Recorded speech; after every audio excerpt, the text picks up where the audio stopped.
گرمی کے دنوں میں ایک امیر دوپہر کے وقت اپنے کمرے میں سو رہا تھا اور ملازم باہر بیٹھا نگرانی کر رہا تھا کہ اتنے میں ملازم کی بھی آنکھ لگ گئی۔ گرمی کے مارے امیر کی آنکھ کھلی تو اس نے پانی کے لیے ملازم کو آواز دی، مگر جب کوئی جواب نہ پایا تو اس نے خود باہر جا کر دیکھا۔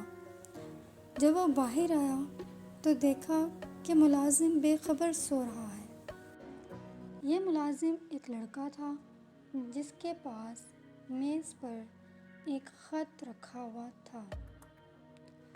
امیر نے یہ سمجھ کر کہ شاید ہمارے ہی نام کا ہو، اسے کھسکا کر پڑھا تو لکھا تھا: برخوردار، ڈھیروں دعائیں، تمہارا 2 روپے کا منی آرڈر مل گیا۔ میں بہت خوش ہوئی کہ اللہ نے تمہارا روزگار لگا دیا۔ ان میں سے 1 روپے کے تو میں نے گیہوں خرید لیے اور 1 روپیہ بنیے کو دے دیا ہے جو اپنے 5 روپے مانگ رہا تھا۔ اسی طرح خرچ بھیجتے رہو گے تو 5 مہینے میں اس کا قرض اتر جائے گا۔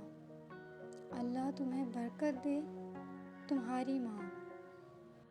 خط پڑھ کر امیر کے دل پر بہت گہرا اثر ہوا اور وہ بہت حیران اور خوش ہوا کہ یہ لڑکا اپنی ماں کا کتنا خدمت گزار ہے، اور اس نے متاثر ہو کر چپکے سے 5 روپے اپنی جیب میں سے نکال کر خط سمیت لڑکے کے پاس رکھ دیے اور اندر جا کر پھر سے آواز دی تو لڑکا جاگ اٹھا۔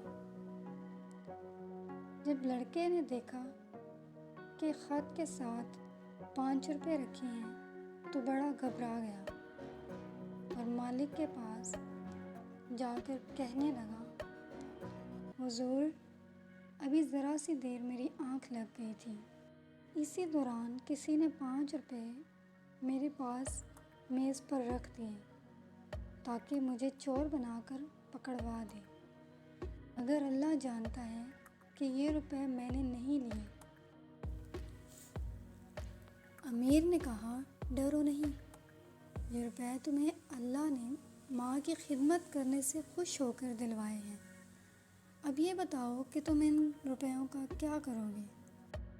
لڑکے نے جواب دیا: حضور، اگر روپے میرے ہوتے تو میں اپنی ماں کو بھیج دیتا کہ بنیے کا قرض اتار دے۔ امیر نے فرمایا: گھبراؤ نہیں، یہ روپے ہم نے خود تمہارے پاس رکھے تھے، بے شک تم یہ روپے اپنی ماں کو بھجوا دو۔ ان کے علاوہ آج سے 1 روپیہ مہینہ تمہاری سچائی کے انعام کا بھی تمہیں دیا جائے گا، کیونکہ اللہ بھی سچوں کو بہت پسند فرماتا ہے۔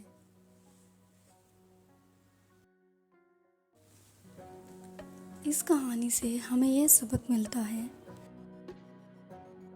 کہ ہمیں ہمیشہ سچ بولنا چاہیے، کیونکہ سچ بولنے میں ہی انسان کی بھلائی ہے، اور ہمیں اپنی ماں کی خدمت کرنی چاہیے، کیونکہ ماں کی خدمت کرنے والا انسان ہی دنیا میں اور آخرت میں کامیاب انسان ہے۔